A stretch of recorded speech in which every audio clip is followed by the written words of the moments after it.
So after a bit of digging around, I've settled upon using this backplane for my build in the Altair 8800.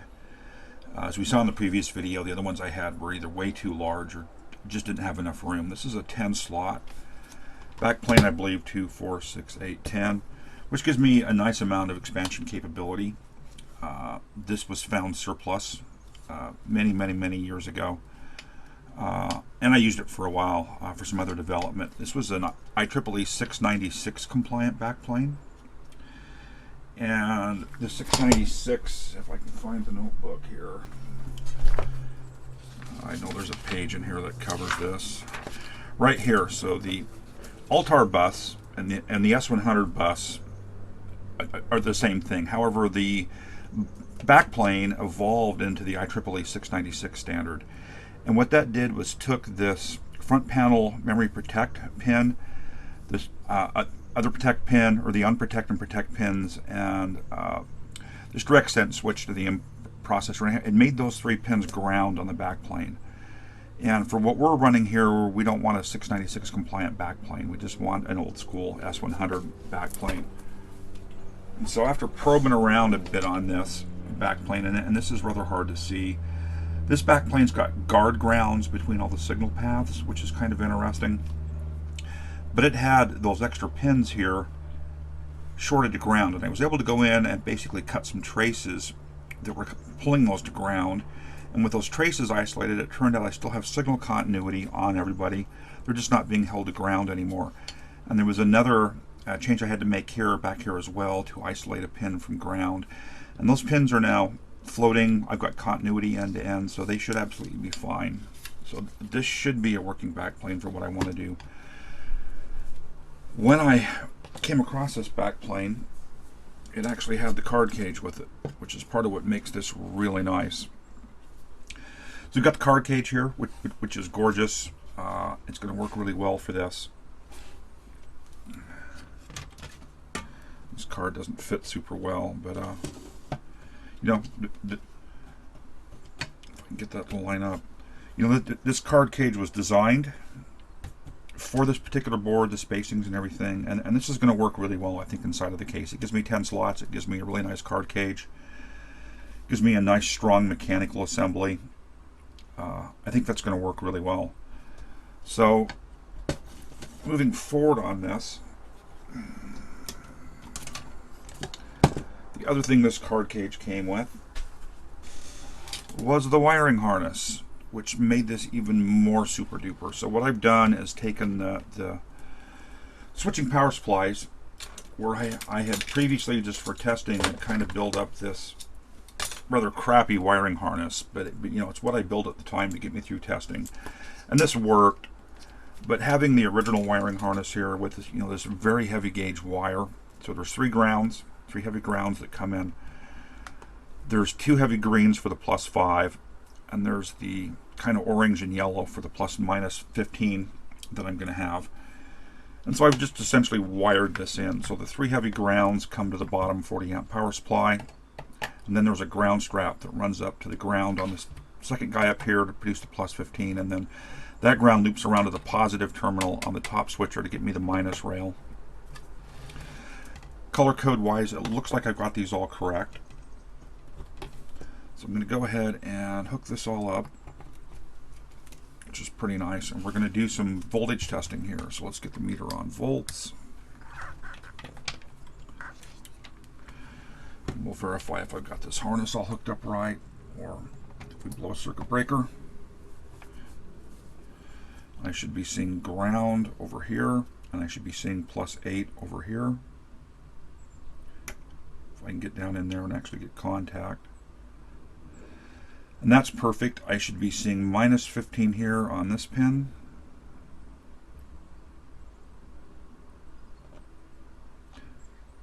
There it is, -15. It's hard to get contact down here.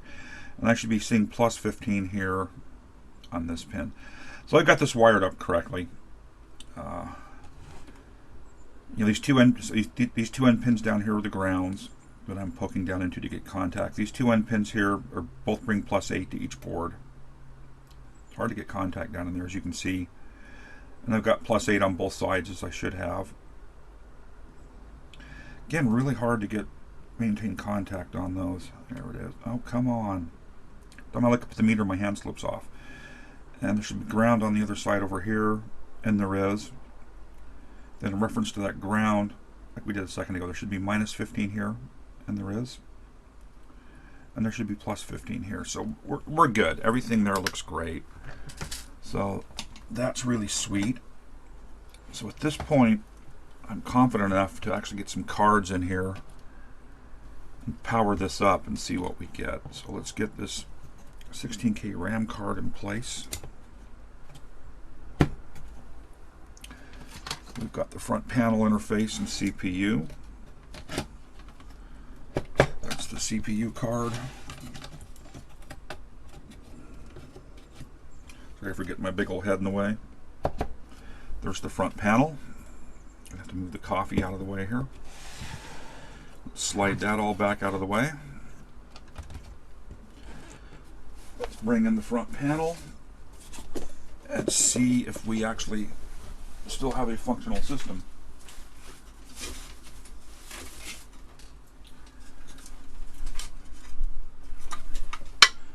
There's the front panel as we've had it set up before. Let me get it cabled in, and I'll get the camera, the front panel a little more centered in the camera, hopefully. This is keyed and red goes to that side. See if I can slide this back a bit further. And that should, let me stand up and look, make sure the entire front panel's in camera. We can actually center it up a bit better here. So, hopefully, we're going to see LEDs come up and no smoke come out of anything. We saw the LEDs come up. Let's do a stop clear. The system cleared. We're at address 0. I'm going to write a bit pattern as I always do to test. I want to deposit that bit pattern. I'm going to invert the bit pattern and do a deposit next. And then I'm going to come back to address 0 and do an examine. So that says to me that we are seeing the first 2 bytes I wrote in was the 1-bit pattern and then the other one. So that's perfect. If we now get up to, let's see, let's come up to address. It should be C0000. That should be correct. And get the address set to there. Now it's not C000. What am I saying? It is 3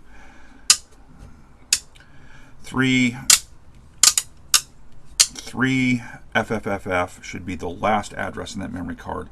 So let's go 1 address before that, do an examine, and let's deposit a bit pattern here. We'll go 2 up, 2 down, 2 up, 2 down. And I should be able to deposit that there, and then we'll invert the bit pattern.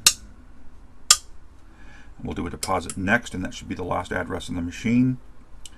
And if we now come back to address 3FFF, and do an examine. So that's actually 3FFFE.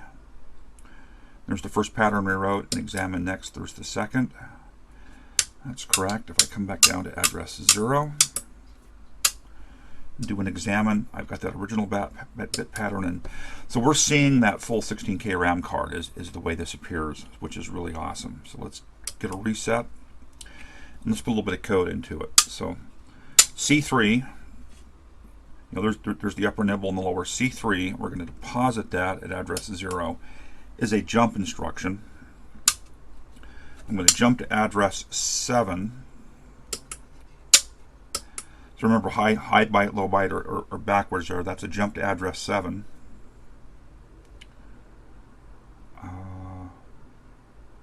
Is that correct? Examine. There's the jump. 7, 0. That's correct. Okay, then let's go to address 7 and do an examine. And I want to do a jump here again. Deposit. And I'm going to jump back to address 0. Deposit next. Deposit next. We should be able to reset and run. And we should see activity on these 4 LEDs. That's correct. We can stop and reset, and we can examine what we've got here. Let's single step. There's the jump instruction. It's going to go to address 70, which remember is the zeros on this byte up here, the 7's down here. It should now jump to that address, and it did. It finds another jump instruction. Lower address, all zeros, upper address, all zeros, and it should come back to address 0 when it did. It should just sit here inside this little loop. So this is a good sign. This says the power rails to the 8080 processor are correct, so I've got the plus and minus 15 correct. We're getting enough power to the backplane. The system runs. The bit of a hack I did on the back of the backplane to convert it from my IEEE 696 back to just an open S100 is sufficient to work. And there we are running again, and you're seeing this go from address 012 to 71011, and that's why you're seeing 4 LEDs light up there. So that's really sweet. That's really nice progress. This is getting much closer to what will finally be in the case. Like we kind of saw earlier. I'll slide some of this back out here just so you can get some better visibility on things. This wiring harness is really heavy duty. It's got 3 very large grounds. The 2 greens, they're very heavy for the plus 8, and then the lighter wires for the plus and minus 15 that I'm sending onto the bus. Really happy with that. That's really cool. So I'll wrap this bit up here. We have a backplane, we have a card cage, we have power supplies. We're getting closer. So I'll wrap this up. We'll talk soon.